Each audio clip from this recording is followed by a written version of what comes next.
All right, let's go to Andrew in Traverse City, one of my favorite places on the planet. What's up, Andrew? Hey, John, how you doing, man? Excellent, man. I got some family in Traverse City. What an amazing place. Yeah, it's great. I'm shivering though. It's a little cold already. We actually got some snow in some places, northern Michigan today, so a little early for that. Wow. Well, congratulations. It's 111 degrees here in Nashville today. So there you go. Yeah, rub it in. So what's up, man? All right, John, I'm hoping for your opinion on a health and kind of mental health related eating and diet question. I just really need some help figuring out why I'm struggling, craving like super unhealthy foods way too often right now. Okay. And then kind of how I put some boundaries in place for myself around that. Excellent. What's up?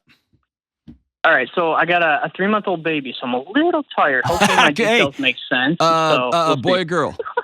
It is a little boy. Can we just stop for a minute? Congrats, man.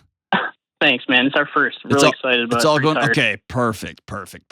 Okay, so first 3 months in, you don't know what day it is, and you, it's like Rocky IV when he's like, hit the one in the middle. Like you're just exhausted all the time.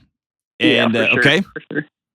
All right, so here's some details. I'm generally a healthy, pretty active person. I'd say I eat healthy at home. But lately, maybe the past couple of years, I've just kind of been tuning into it a little more. I've been struggling with like just wanting to eat unhealthy and then eating out like unhealthy like way too often. Now, way too often is my opinion, but we'll get to that. I've noticed a pattern of, when I'm stressed or anxious, I'm craving like specifically like fast food. Oh, yeah. So, yeah, exactly.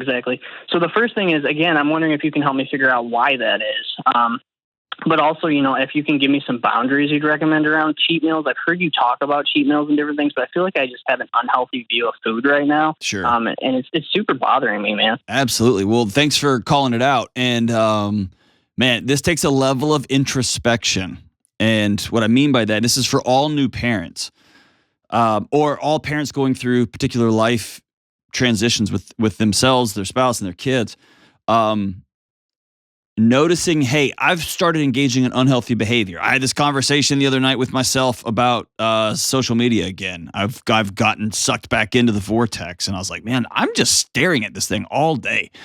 And so good for you, man, for noticing. I am headed down a trail that I don't want to go down. All right, so I'm going to give you what the science says, so I can do one up on my opinion, and I'm actually going to throw out a hypothesis that I have that I've not confirmed scientifically. I don't know that it matters, but it makes sense to me. And if any of nutrition folks actually know the science here, I'd love for you to leave comments on YouTube or shoot me a direct message. So there is plenty of studies, a number of studies that show when we get tired, we crave carbohydrates, especially sugary foods. There's also studies that show when we are stressed, when the stress cycle has kicked off, we crave sugary, carbohydrate-laden foods. Also, the savory, the salt, and the fats that drip off a Big Mac. See, now you've got me thinking about fast food. And so you craving fast food right now is your whole life has been dumped upside down. Not to mention, not just the baby, but let's back up, man. Things have been wild for the last year, right? You found out you're pregnant. Sure. The whole world, it's been ramping. For sure. And then suddenly it happens and you're like, it's going to be like this. And it's nothing like you thought it was going to be, is it? No, not at all. You thought they only poop twice a day. No, yeah, exactly. 1,000 times a day. So anyway, everything's in flux. So that's the science. So I tell you that to tell you, you're not crazy. In fact, you are right in the middle of the bell curve normal. Okay. You're exhausted. You're stressed. You and your wife are having to navigate a new relationship. So you're married to a new person right now. And so is she. Okay. Sure. I want you to think about it that it's that different now. You have a new variable in your home. You've got new expenses. So you've got financial stress. You've probably already done the calculation. So if Putin actually invades Ukraine full on or launches a nuke, it would be this many years until the draft. I mean, you've probably already done those calculations like every parent has. It's a mess. Here's my hypothesis. Okay. I think one of two things. When their fight or flight system kicks off, it actually pulls blood away from the digestive system and sends it to our muscles. Okay? We don't need to be eating and digesting food. We are fighting or fleeing for our lives. Okay? That's just how our stress response system works. The cheapest, quickest forms of calories or energy. So remember, our bodies in fight or flight assume we are fighting something or running from something. It craves the simplest calories you can get, which is a cheap, simple carbohydrate. The problem is we're not running or fighting anything. We're just sitting in traffic or dealing with emails or changing another diaper, right? And our stress system is saying, we need more energy. We don't really. We don't really, because we're just sitting there. And man, there are sugary, cheap calories everywhere. And now they'll just deliver them right to your house. You don't even have to move. You don't even have to have real money. You can just push a button on your phone and it just shows up. You see what I'm saying? So we now live in a world that your body was not designed to live in. So I think that and again, this is total speculation. This is just the story I've told myself. I think the fight or flight system's activation would, if I'm running for my life or I'm in the middle of a long, protracted fight, grabbing something like a piece of fruit, grabbing some sugar in my body 5,000 years ago would give me a sudden burst of quick energy that would not take a lot of digestive energy and would allow me to get back in the fight. And man, a Twinkie is like a super version of that, right? Or an Arby's sandwich or French fries. Oh, gosh, French fries. Yeah, for sure. The other idea I have is, this happened last night. I'm writing a new book. It was midnight. I had chapters due last night. I'm out of energy. I'm out of gas. And I found myself down there. I grabbed a protein bar, but it's one of those protein bars that are really like Snickers bars. They just shove protein in it and they trick you into, they lie to you and you go along with the lie that it's some sort of health food when it's really not. It was one of those kind of bars. I feel like the sugar was a quick energy boost for a body that was so taxed on sleep. I'm just exhausted right now. And so since I don't have my normal rest, my body is going to go for some cheap explosive energy really fast to try to prop me up until I can get to sleep again. That's my hypothesis there. I don't know if that's accurate. I don't know that it matters. What does matter is the science says when you're exhausted, the science says when you're stressed, we reach for trash and we overeat too. We eat more trash than normal. Okay. Oh, for sure. So what have you tried to do to head this off at the pass? Well, it's gotten worse since, my little guy was born 3 months ago. And I think you're right on with that hypothesis. But, the things I've tried have been just like, saying like, no ahead of time and like, taking different routes home and like bringing extra food to work. And it feels like the issue I'm dealing with, again, I mentioned I've noticed it start over the last couple of years. Of course, it's gotten exacerbated by, my baby, is like I'll come out of like a really tough work meeting or a really tough case or something like that. And it's like, man, if I just like go park somewhere and eat some fast food, I'll like be able to take a breather and like that dopamine or I'm not sure what exactly it is will hit and I'll just feel better and I'll drive away. And then now with a kid, I'm like, this pattern is not good for me. So, I'm not really answering your question, but I haven't tried many specific things. I was kind of hoping you could help me with that. Yeah. Okay. So you nailed it. It's the if I just statement. Okay. So in the nerd world, here's what we're looking for. We're looking for the gap. The gap between stressful meeting and the thought that follows, which is, I just need to get some satiating food and then I'll feel better. You need the gap between stimulus and response. Stressful meeting, Big Mac. Frustrating interaction with my wife, bag of gummy candies. Screaming kid, I'm just going to go grab a pizza. We don't need to eat here tonight. Because on the back end, dopamine is about motivation. It's actually not about pleasure. Even I've been wrong on this. Andy Huberman has done a great job explaining this, but there's no such thing like dopamine hits. That's not really how that works. Dopamine is a molecule of motivation. And the moment the ball gets rolled down the hill, think of it this way, like a teeter-totter. The moment that it sits down and begins to, the other end, it starts to go up on the teeter-totter, dopamine the lever gets pushed towards pleasure. Yeah. As soon as you bite into that Arby's sandwich or into that piece of pizza, your body has to flatten out that teeter-totter, and it has one way of doing it: pain. That's why you feel ashamed. That's why you feel bad. That's why you feel ugh. Because it's got to hit the other end of it. It's got to hit the other end of the teeter-totter. So here's what we're going to do. We're going to opt out of the system completely, because it's not true. If I can just go get something to eat, it will make this last meeting feel better. That's a false statement. It's a lie. It's not true. And so you've heard me on this show say demand evidence. Yeah. Ask yourself, what is my body trying to protect me from? Identify the behavior. For me, it's trash eating too. It used to be calling old friends. It used to be checking it. Whatever your behavior is that you want to stop, right before you do it, ask yourself, what is my body trying to protect me from? Some people text old girlfriends. Some people grab another drink and then another drink. Some people just pick out their phone and start scrolling. Some people roll up to a pornography website or whatever. Ask yourself, as you're entering into this behavior you don't want to do, what is my body trying to protect me from? Oh, I had a crappy meeting.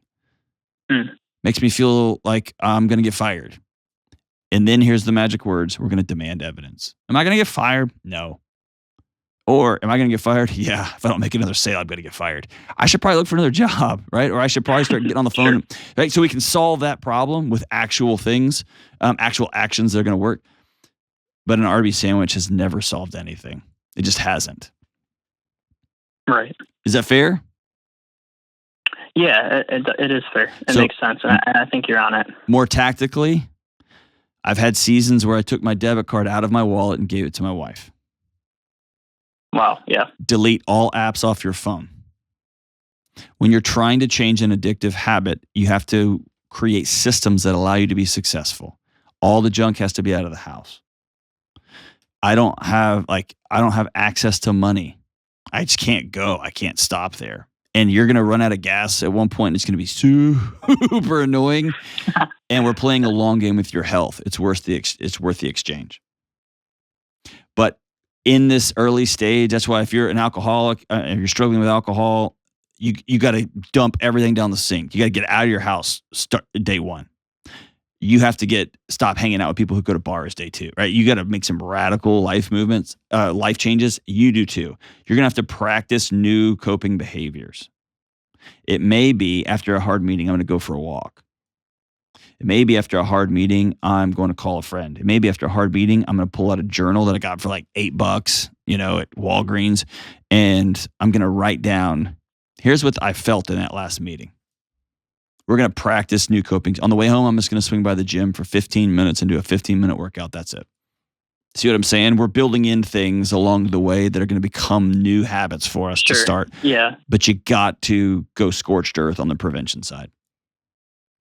Okay. I'm somebody, and I've learned this the hard way. I can't do moderation. Or let me put it this way. I'm choosing for that not to be a battle that I fight. I've got too many other battles internally that I'm trying to deal with. So I have to say no. I can't have some fast food sometime. I just don't. I just have to walk away from it. If I do have it, I'm going all in, man. I'm going to get supersized. I'm going to get 5 fries. I'm going to get 2 virgin. I'm going all in. And I've made peace with that too. That's okay. I just do it so rarely now. Okay. This weekend, me and my son went and got a hotel. We went on a little father-son hunting trip. Dude, I ate myself into a coma. It was awesome. And because I'm playing a long game here. We had fun. We're making memories, being silly. And then I was back on the wagon this morning. Okay. You're not there yet. Here's what I'm worried about, that food is becoming medication for you. Is that right? I think that's 100% accurate. Yeah, that's why I called. Did you learn that at home? Is this new? Where'd you pick that up from? I don't know. My mom had cancer when I was 4, and she had like all these different doctors having her on these like fad diets so that it wouldn't come back. And I knew you were going to ask me that question. I was like, do I even bring that up or not? I don't know if that's accurate or not. Absolutely, man. Obviously, hey, listen how that's encoded in your body. that somehow food is the solution to fill in the blank. Is your mom still with you? Yeah, she made it. Yeah, man. Food solves everything. And intellectually, that's insane. And it's not that insane. Healthy eating is really good for you, right? And it's preventative in a number of different areas. But that's particularly encoded in your body. Food will solve this. It's just become very perverted, and now it's food makes me feel better. And then food makes me or I overeat, and then I feel ashamed, and then I want to hide, and then the whole thing starts over again. And so I'm not telling you to get a phobia about food. I'm not telling you to head down a disordered eating track or anything like that. I'm just suggesting that you create systems of the person you want to become. I want to become a guy who's a good steward of his body. I'm going to create an identity that way. And then I'm going to create habits that make that happen. I'm a guy that doesn't eat that garbage. Even this morning, my new friend Jade Warshaw here, she had made these incredible vegan, whatever, kumbaya muffins that I think they did yoga over them. I don't know. They were awesome. And they were dusted with essential oils or something. She walked by and she said, "Oh, you don't eat sweets." Like, that's an identity I have around the office. And I said, okay. "Oh, but today I will," because they just look delicious. And so, but are you making a conscious choice to step off the wagon at that point? And you're able correct. At this point, you're where you can step right back on. Yes. And it's been years. Okay. It's been years. Okay. And I also know often when I step off the wagon intentionally, that's one of my internal mantras. I'm a guy who doesn't fall off the wagon, but I will step off the wagon and roll around in the mud every once in a while. And then I'll climb back up, and I usually slip off the wagon 4 or 5 times trying to get back on, and then I get back on the wagon. But that's an identity I have. I'm a guy that didn't fall off the wagon. And that means I have to be really conscious of when I'm exhausted, really conscious of when I'm stressed out. So I've mentioned a couple of times, I'm writing a new book right now. I started a new exercise program and a new eating regimen about a month out of this process, so that when I hit this thing, I'd be ready to rock and roll. I wouldn't have to also be fighting my exercise routine and my diet routine. Does that make sense? Yes. That's just me trying to be intentional, because I've failed it every time. And all my other writing projects, dude, I end up just a goofy mess by the time it's all over. And I'm just tired of reclaiming my life every time. So this time, my identity is I'm a guy that takes care of himself and who's going to take care of himself through this entire stressful process. That's just where you are. And so if you think about it, I want to create an identity. I want to be this kind of dad. I'm a dad who's a good steward of his one body. I'm going to teach my kids what that looks like. And while I learn that, I can't have any cash in my wallet because I'll go to fast food. Does that make sense? It makes 100% sense. Yeah, thank you. And by the way, you don't suck, and you're not a loser, and you're not a failure. You're a first-time dad. You've never done this before. This is new. And you're pretty young, and so this is probably your first or second big job. And this is your first time dealing with adult stress. This is your first time being married to somebody who just had a kid. This is your first time not sleeping for months on end. All these things are new, so cut yourself some slack. You are way ahead of the game, man. You woke up 3 months in and you're like, whoa, that's a lot of Burger King. I should probably put the burrito down and back the thing up. Good for you, man. That's awesome. Let's focus on identities first, not goals. Let's focus on who we're going to become. And this is a great exercise for you and your wife, too. Let's focus on who we're going to become, and then let's reverse engineer that with a series of behaviors. And food's not the enemy. Fast food's not the enemy. Sugar isn't. I'm not going to war over sugar anymore. I'm just not. I got too much other stuff to do. I'm going to be about the things that I can positively impact, because that's the kind of guy I want to be. That's the kind of guy you want to be. And you'll get there, man. Thank you so much for your call. Holler back as you make this turn, and I'll be willing to walk with you every step of the way. Thank you, Brother Andrew. Congratulations on your little boy.